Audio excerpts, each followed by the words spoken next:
Hi, this is rHatchery.live, and my name is Matt Perez. I'm here with my partner, Jose Leal and Bindu Kalesan. And we're going to have a conversation about health and how it may not apply to the things that don't apply to people of color as opposed to people of non-color or something, the white people. Um, and and it may be that we go over the half hour that we normally give ourselves. So if you want to stay, if not, we'll have it recorded and it'll be in the list of episodes that we have recorded. Yeah, thank you. So why don't we start, Bindu? Why don't you tell us a little bit about your background and Tury Health and how you got to Tury Health? What's so important about that? Sure. So my name is Bindu Kalesan. So I'm a clinical epidemiologist by profession, which means, we learn how to do good research studies so that we don't make a lot of errors, right? So designing it, conducting it, analyzing the data, and publishing these results. So that's what I do in a nutshell. So I've done a lot of clinical research studies, including clinical trials. And yeah, and what I found was almost all of the research studies that I did mainly clinical trials, majority were done on white population. We enrolled white population. And also, yeah, thinking about it, clinical trials are very, very, very expensive. So the trial costs being so astronomical, we were always trying to reduce costs, right? So, and traditionally, enrolling people of color who are generally mistrustful of the medical community, and also having some distrust, specifically, Black population, for the right reasons, it's very hard to enroll the minority populations. So it's what it did was it skewed our results. Most of the trial results are applicable to white population, which does not get said in a clinical environment. So you go to a doctor. If I go to a doctor, the doctor will prescribe me the medications because the FDA approves the drugs. But that doesn't mean that it is tested in people like me and known to be efficacious. And we also don't know the other part of it, like the side effects. What are the safety aspects of it either? So considering that, I thought, okay, startup world is very, very hard. Having a startup is very, very tough. So first we thought, okay, what I wanted to do mainly was our mission was to reduce health disparities.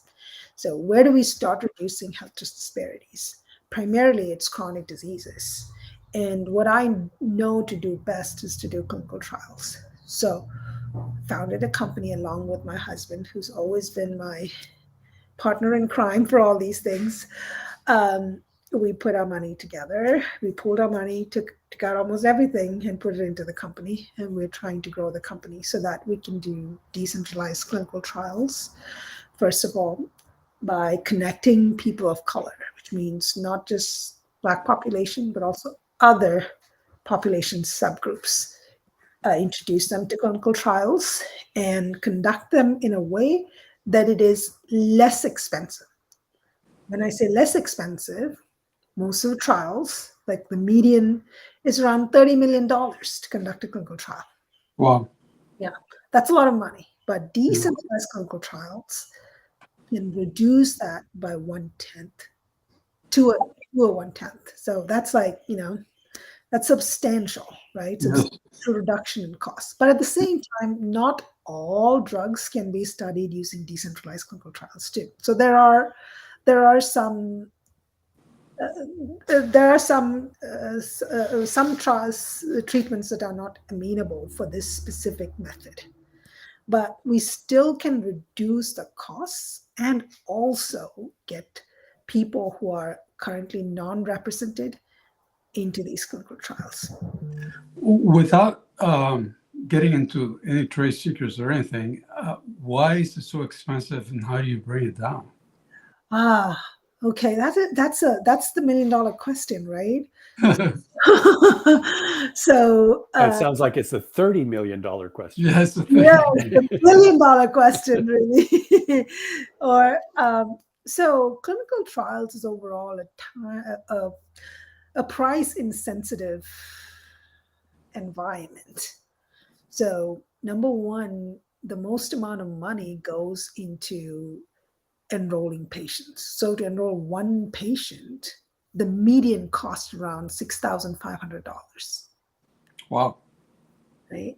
And then think about all the R&D which occurs, bench side. So instead of just calling somebody and saying, "Hey, would you like to be in the?" Yeah.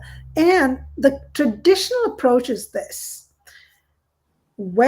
So we call them a sponsor, right? So industry sponsor. These are the companies who have a drug and they want to test it. So they're called sponsors.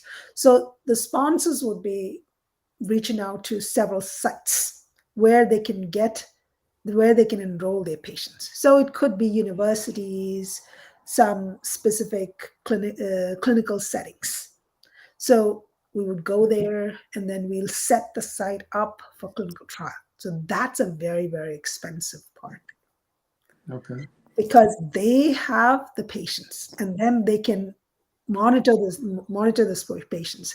They can reassess these patients. So the sites do substantial amount of work and a lot of money goes into those sites. Okay. Right. So there's several parts to a clinical trial, which is very, very confusing and also very, very therefore expensive. But it overall sort of makes sense that it can be expensive. But then what DCT does is it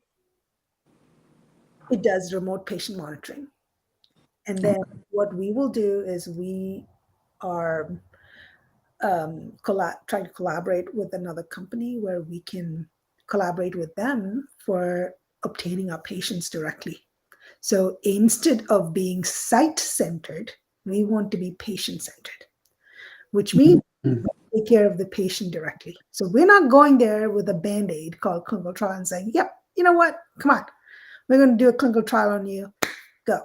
That's it. We don't want to do that because it is part of health. Health is a continuum. Right? So we want to be able to treat them, start clinical trials being truly, truly patient-centric. That we have not really done. From the ground up instead of the other way around. Exactly. And that's my favorite word, patient-centric. And I hate the way it's just been used and abused so much that, patient centricity means, this big behemoth of our healthcare system, it is nowhere patient-centric. But how do we make it patient-centric? We can't just make it patient-centric. It's not like, covering yourself up with a blanket. You mean we can't just put patient-centered on the front of our hospital website and that does it? Is that not the way it works? I thought that was the way it worked. That's the way it works. But that's how it is working right now, right? Or not working. Yes. I'd love to thank you for all that. That was interesting, very interesting. But I'd love to take the conversation up a little bit. Like you've described specifics of all of the trials that are happening and so forth. But can you give us sort of a bigger picture of the health system as a whole? Because one of the things that I think what you're describing is just one symptom of the broader system. Obviously a very important one because it is at the beginning of how we get drugs in our system. So that is a really good question. So when I was really getting, upset more with myself on being just part of the whole setup. So this is something that I did. I went back and looked at the history of our healthcare system. Most importantly, I wanted to understand, how did our health insurance come into being? Okay? So what we have currently as our healthcare insurance systems, they are driving everything. They are on the driver's seat, Right. right? And it is what we have right now. The healthcare system is mainly hospitals being paid by health insurance systems, Right. by the payers, right? So hospitals and payers. So what you don't hear really, or really see with the basics of this healthcare system, is the doctors and the patient. They're nowhere to be seen, right? So, and these are the two entities that are being used by these two hospital systems and the payer systems, and they make money on them, right? And as you know, doctors are getting really, really upset with the healthcare system as well. They are made to work in a system which they're really given up on, and they know what they're basically doing is handing out band-aids to their patients. They're not really taking care of their patients' health. They're making sure that they manage them. How many Yes. times have we heard managing your sickness, right? You get managed. So This is today's very, topic. Go that's ahead, very Matt. true. No, I was going to say that's very true. In my own case, it's obvious that what they're trying to do is manage the whole thing. And my doctor, among others, is very frustrated with that. Yeah. And it's Yeah. mainly for chronic diseases. Chronic disorders can be prevented. Nowadays, people are getting chronic disorders much earlier in life. People are getting heart diseases during their 40s, early 40s. Yeah. Why is that? Because a lot of our social determinants have changed. How we live have changed. We don't have preventive medicine, right? We just don't have it. Our preventive medicine is making sure that that's only done by 20% of the population, that they go for their annual checkup. That's not really preventive medicine. It's just a sliver of preventive medicine, right? So that is why 90% of our healthcare dollars, which is about $4.1 trillion in a year, goes into managing chronic diseases, right? So it is very, very important that we really understand the burden of sickness and how much we pay for all this with increasing costs. The costs never come down for this. It's always going to go up, right? And with all that, are we really getting healthy? Absolutely not. No, you're right. Yeah, actually, this morning we read an article about how the U.S. life expectancy has actually precipitously fallen Yes. from the levels that it was even just a few years ago, compared to the rest of the developed countries, Yes. Absolutely. by some dramatic amounts. I mean, I was surprised by this, that we're not only not where everybody else is, but we're getting worse much more rapidly and they've leveled off or increased. So what you're describing really, I think, is it what you decided was today's topic. I mean, Yeah. you're saying, yeah, let's do that. I mean, it's not, we're not talking about healthcare. We're talking about sick care. Exactly. That's really what our system currently is. Yes. And we are happily okay with it. It's just, yeah, it is what it is. And we've just lulled ourselves into this comfortable situation where, yeah, when we are really, really sick, that's when we march ourselves to the doctor. Until then, we don't do much, right? And we have we have a whole lot of stressors, which are very, very, very different from a generation ago. Mm-hmm. And we just had a pandemic. We went right back to work after that.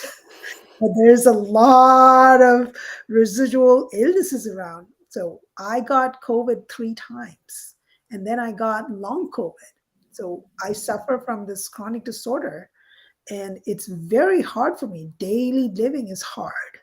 So all of a sudden, I mean, I was a person who never got sick, and I had to change my life fully. Like, it's not at all how things were for me. So even with all that, I'm not ready to face my life in a way that, oh, I'm just going to merely manage my disease, right? I'm just not going to do that. I'm going to get myself healthy. I'm going back to health care. I'm going to care for my health. I'm not just going to be caring for my sick person, right? Absolutely. So, and I felt like if I'm going to do that, I've got to really be ready to do that outwardly as well. I lived in Canada for 25 years. And of course, here in the US, we have this idea of what healthcare looks like in a place like Canada. Yeah. And one, I was very lucky to have had great doctors, both my own primary doctor and the program in Toronto that I was covered with. What I had lost when I was there for so long, I lost this sense of dread of going to the doctor. Huh. It was no longer something that I kind of like, oh, how much is it going to be? And what, am I covered? Is the insurance going to deny me? All of those things sort of just they just disappeared. They went aside. It's not to say that it's a perfect system, but when I came back, the first thing in my head was, oh, I need insurance. Oh, which insurance is going to cover me? So I got on Kaiser, but Kaiser doesn't cover this and it doesn't do that. And I have to have a Kaiser doctor. And so it was, for me, really a wake-up call, because obviously this conversation has been happening in the United States, pretty much annually for forever. But for me, it was sort of, I get this. And I get it from this feeling of, it feels different to think of what a doctor is here than what a doctor was there. A doctor here is not only a potential of getting better health, but also a lot of risks associated with it. Yeah. Right. And it's like, whoa, I never thought I would feel that having come back to the States. Yeah. And so for me, it's, how do we see healthcare differently? It's not about healthcare. It's about the economics of healthcare. That's Exactly. how we see healthcare. It's from an economic model, not a healthcare model. Yeah. So for that, we need to have policies, right? Fundamental changes where we need those changes to be incorporated into and made to feel like, okay, we can access healthcare, right? Other than just the emergency stuff, only if we really, really, really need to. But for that, to be honest, I think we have a really long way to go because of our political systems.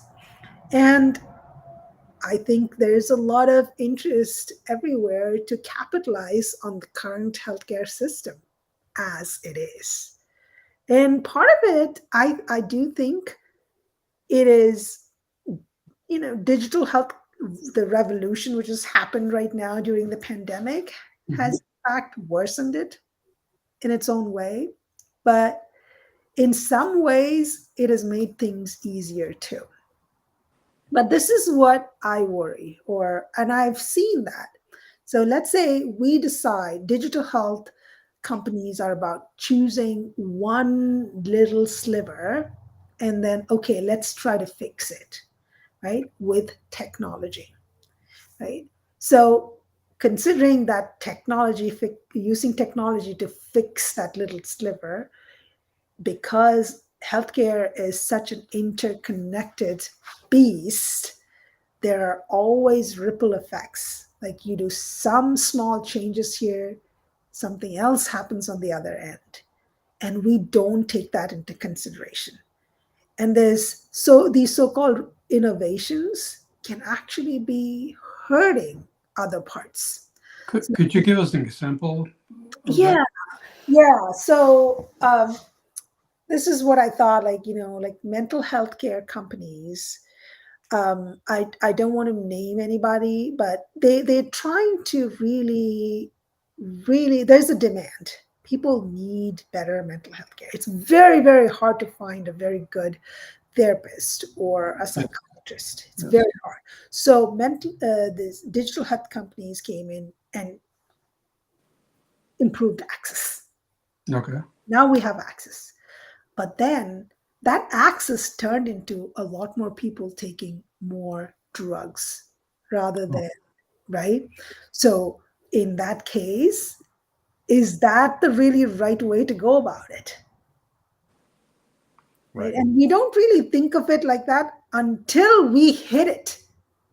Right. So that's why I always think that if somebody comes in to innovate healthcare, you've got to sit down with the people, the doctors, and the patients and find out, okay, what are the current problems that the patients are facing? And what are the ripple effects if we try and, do our technological innovations? right. How will it affect? So I feel a lot of the innovations lack that forward thinking aspect and understand it in a more of a whole person, whole health situation. So again, the lack of the true patient centricity, right? So we're trying to say, okay, that part in that person alone, right? So that's not really health. Health is more of a whole being situation. Right. Right. So But are we ready to do we have the whatever technologies or whatever you want to call it for somebody to measure my health and say you're healthy or you're not healthy or things like that, as opposed to, oh, your liver is a problem, let's take care of your liver. Well, that causes things in your kidneys. It's too bad, we'll take care of your kidneys. And so I understand that ripple effect Yeah. because it's an interconnected system. But and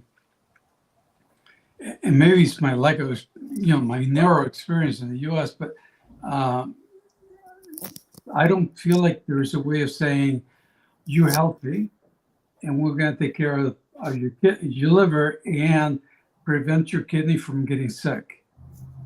It's not that kind of a thing. It doesn't work that way. Well, that's the thing. We think it doesn't work that way. Okay. It actually does, right? So the doctors, they know it. They learn that. At the same time, so there are disciplines called as lifestyle medicine. So where I come from, our medicine is called Ayurveda.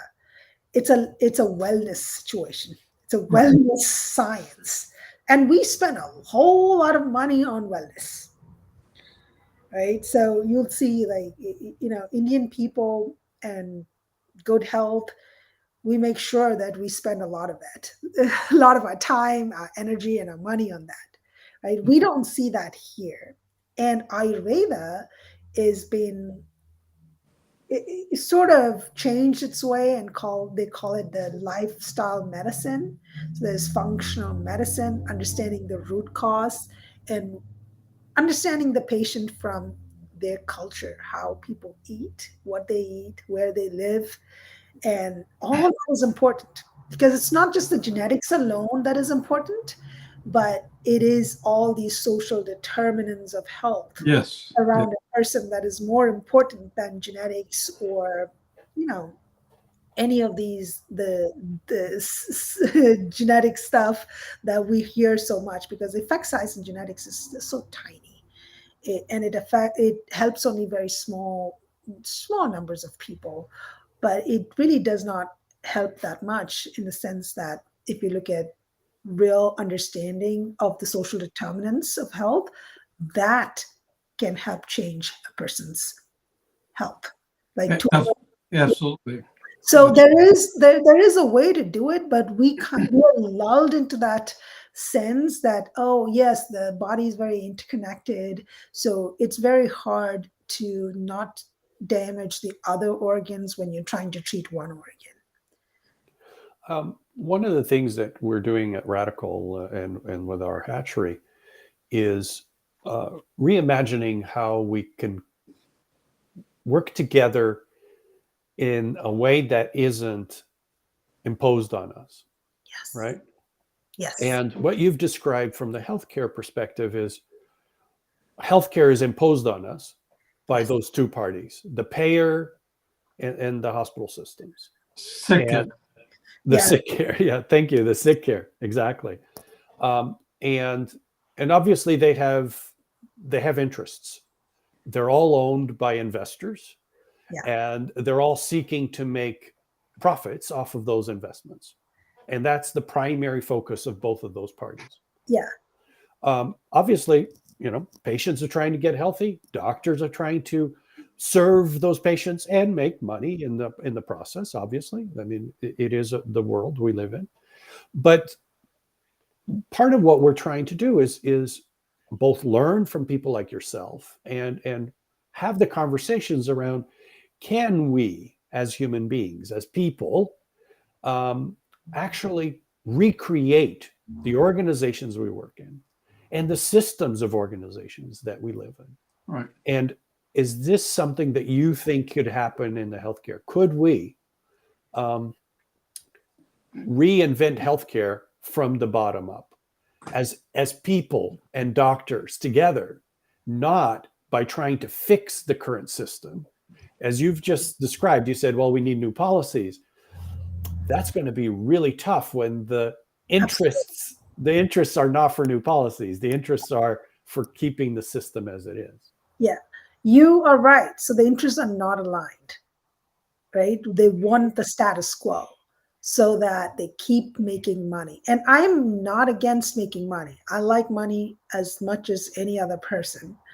But what I'm opposed is just for making money, you jeopardize the lives of people. That I'm opposed. So right. I feel your question is very, very important, right? What can we do considering this is a behemoth? We can't move it. The way we made it is gnarly. It's a gnarly mess. So what can we do about it? And we can. That is where digital health and the current systems can do something about it. But we still need to make sure that we don't make the errors that have already been made by this gnarly mess of system that we have currently. But they're driven by the same interests. Yes. That the regular physical hospitals and stuff like that gets driven. My son suffered from depression for a long time. He's still suffering from depression, but he's now, through telehealth, of all things. First, it was easier to get on the phone, so to speak, and talk to a nurse, and the nurse recommended this other guy and this other woman, and she recommended some therapy for him, and he's doing really well now. I'm so happy. One of the first things that come up is, what's your insurance? How do you even pay for this? Yes. And most of the healthcare, we see that too. My husband was looking up and he's like, the doctors I want to go to, they don't take our insurance. So what do we do? Right. Yeah. And that's the song that I hear for a lot of mental health care problems. Yes. So I feel that there are digital health solutions. Like, for example, as much as people say bad things about Cerebral, they did provide access to mental health care. Right. Yes, there was some overprescription prescribing drugs there, yes. But then, that again could be because the company kind of grew very fast, and that happens. But they're going back and redoing it, which is very good. So we're seeing the mistakes that have been made. These were all the mistakes that were made by the original systems, the traditional systems. But let's not, when we are doing our own stuff or new solutions, new innovations, let's keep in mind what went wrong first. I think that's where it is. And you're right that there are the interests, our interests don't align because the interest there is money and ours is our health. So Right. in that case, what do we do? Right? There are people. So I was a person who I'm very pessimistic about things. It's like, everything is broken. But then I met with people who actually cared, who actually wants to move the needle. But with all this, we're never going to say that, okay, this person is going to be doing something really great and there won't be any trouble. No, because we already have this, how do I say, a big shadow cast over us, right? With the current traditional systems Right. that are not working. So either way, it is hard. It's very hard. So that's why I started off with saying that there should be some changes, and we should not really give up on those huge policy changes. It has to be made. But at the same time, digital health has a lot of contributions to make. And I do think it's just started. Do you see digital health as the way that individuals can actually participate in their health again? If one of our approaches to reorganizing organizations is to think about, well, let's realign the interests. I as a worker in this organization want to both manage this organization, not be managed, Yes. which is what we've discussed a minute ago.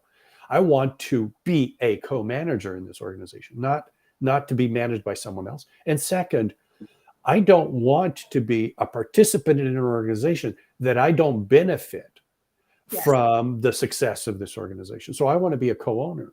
Right. Do you see the potential of creating co-owned and co-managed digital networks of doctors and technologies that bring those doctors together so that we're not waiting for the large institutions to be doing that? That's okay. Yes. Sometimes life gets in the way. That's all good. Or our dogs. So yes, I absolutely see that. And what I see is digital health being a tool in making that happen. So number one, we have to improve health literacy.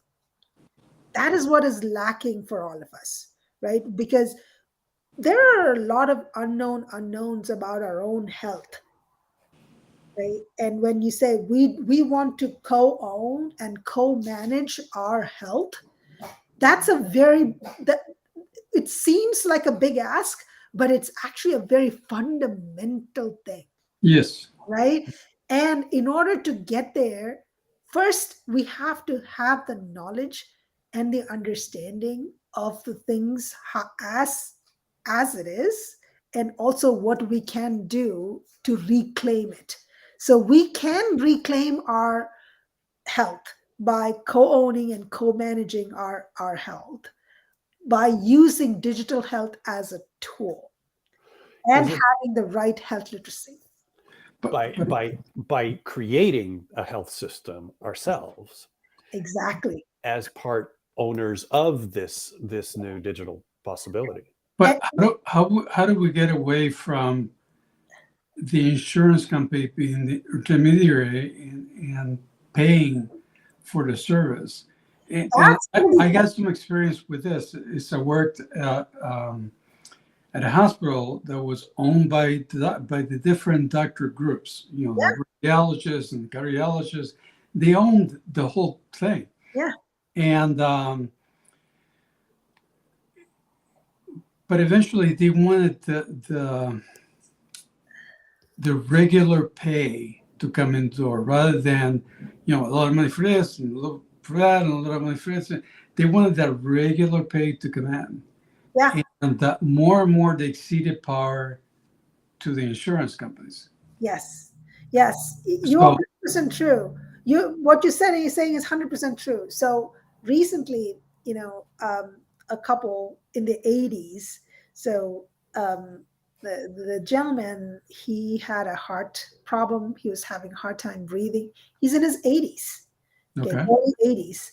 Goes to the doctor and says, okay, we need to do an angiogram to see whether there are any sort of narrowing of your coronary vessels. Right. He was taken in for the angiogram and they found, we can't put in any stents. You need to have a coronary bypass surgery, which is a big surgery for a man who's in his 80s. Yeah. And they said, we can't, because he could be easily medically managed. And the doctors gave him two different options. One is go in and we just kind of clean up your arteries a little bit, or you get a coronary bypass. These are the two options he's got. He never got the option of we can medically manage it, considering your age. Uh-huh. He's also a very, very anxious person. Right. Okay. So given all these things, I got really upset and angry with the system first when I heard this. It was like an older gentleman putting them through such misery. And on the other hand, I'm looking at my dad. My dad has stenosis. And the doctor said he definitely has to be revascularized. My dad's like, forget it. It came out like that because he had the health literacy to understand that at my age, I don't need any stent. Quality of life, right? We are always, this is why health literacy is our secret weapon. But is it also, to your point, because one of the other things we do is we also don't have death literacy. We don't. No. In this country at all, right? Death is a thing that we must prevent at all costs. Yes. And so instead of saying death is something that is going to happen, and how do we manage the quality of life till that point? Yeah. What we do is I had a beautiful friend who was actually a high school teacher of mine who a few years ago died. And she was in her 90s. In the last 5 years of her life, every time I would visit her, she would say, they keep me alive and I don't know why. They want to do this procedure and they want to do that procedure and they keep doing this. Why are they doing this to me? Why don't they let me go? Yeah. And well, it just the thought of it makes me emotional, but she suffered in a hospital bed in an old age home for years because they wouldn't let her die. Yeah. She wanted to die, but the system didn't let her. Yeah. Yeah, we deny ourselves a dignified sunset. Yes. It's a beautiful way to put it. Thank you. I think it's very important, especially like coming from India. For us, death is it's just another part of life. So we don't like really fight death. It's like, okay, my dad just sat me down and said, you know what? We're going to have a talk. I've lived enough. I've had the best life in the world. I have 3 children I'm very proud of. I have grandchildren I'm very proud of. Don't put me on any life-saving medications, life-saving technology, none of it. I'm ready to go. I'm happy with all of you. I've done my job. Yeah. I've done my job. And I realized when I look at people in this country, death is seen in fear. Yes. There is fear, actual, like mortifying fear around death. And that's why for me, I see that as a dignified sunset. We have to sweep sunrise, we sunset, right? So it's that beautiful life in between that we have to experience. And if we don't let the sunset happen in a dignified manner for people, I don't know. And that again comes back to health literacy. Well, and it then comes back to, well, it from a hospital's perspective, an institutional profit center perspective, not doing those things is not cost effective, or at least revenue and profit effective. Revenue. Yeah. Right. And so we're back to the same thing. We're back to the interests are not aligned. Yes. So can I ask you a question? And maybe this is an unfair question, and we're already 11 minutes over, which I'm really enjoying this conversation. I forgot to realize that we are 11 minutes over.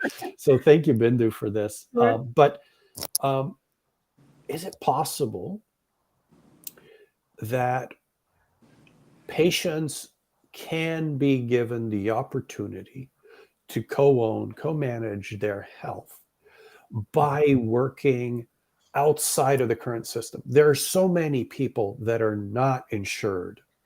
There are so many doctors that are not happy with the insurance system. Is it possible to bring them together into a new way of organizing where, I'd happily drop my insurance if I knew that I could pay a monthly amount to my doctors, and I would see them hopefully twice a year or whatever the case may be. Yeah. And they would take my monthly fee and keep me healthy. Yes. Not try to get me when I'm sick, but keep me healthy. So Is that a possibility? Absolutely. And it's actually happening now. There are options where you can buy in. You can buy healthcare, not sick care. Sick care happens with insurance, whereas healthcare can be a standalone. But I do think that right now, the way the healthcare, when I'm talking about the digital health, where we are paying out of pocket, having sort of a subscription platform, subscription model, we're still doing it exactly like sick care. That is where, again, I'm going back to the health literacy aspect of it. Right.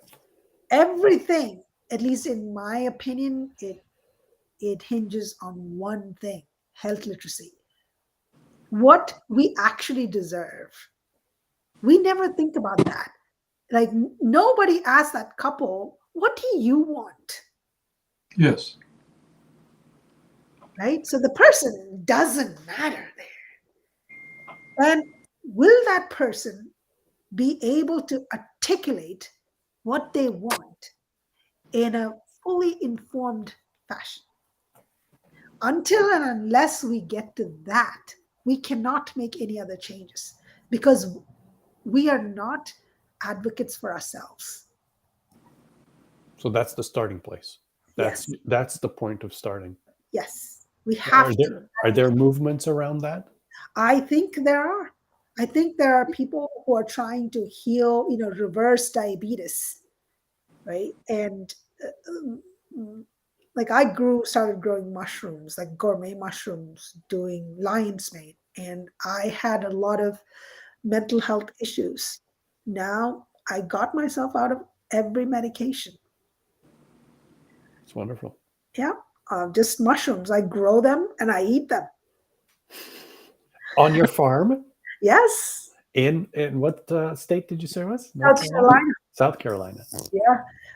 And saffron and mushrooms. These are my things. So I source saffron directly from India from one farmer. And there's enough and more studies. Again, part of health literacy. I did not know saffron had that many benefits. and it's not all sorts of saffron. So health literacy is something, I think it's truly that secret weapon that we can all leverage, because I know, like, I live in Kerala. Kerala is that part of India, Right. which is very different from the rest of India. We have 100% literacy, and we are very, very big on health. We do Ayurveda, and almost 60, I think about 80% of all the crops are organic.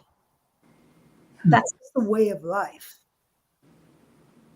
And the way the spices are grown. So I think coming from there has, for me, this was a culture shock here. Why are we not spending things on health? We're spending things on non-health things, but health was something that we always did. It was normal to, just like buying groceries.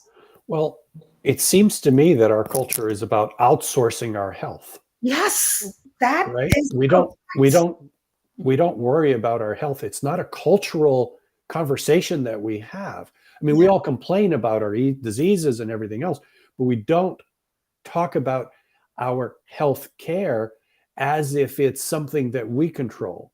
No. It's outsourced to these organizations that we've described, and we lose our interests in that process, right? Yes, absolutely. That is Well, exactly. we lose the interest, and we lose the patient centricity that she was talking about. Exactly. And in our cases, as Jose has said, we're very interested in not just healthcare, but the whole system. And the whole system is not a healthy system. Let's put it that way. Yes. So and we wrote a book about it over here, and the whole thing is about start with people, make everything decentralized and transparent, because that's the other thing is you don't know where money's coming from, where's it going, how much is things are cost and whatever. I don't know that very many people know, but insurance companies normally bill for, hospitals bill for, $1,000, right?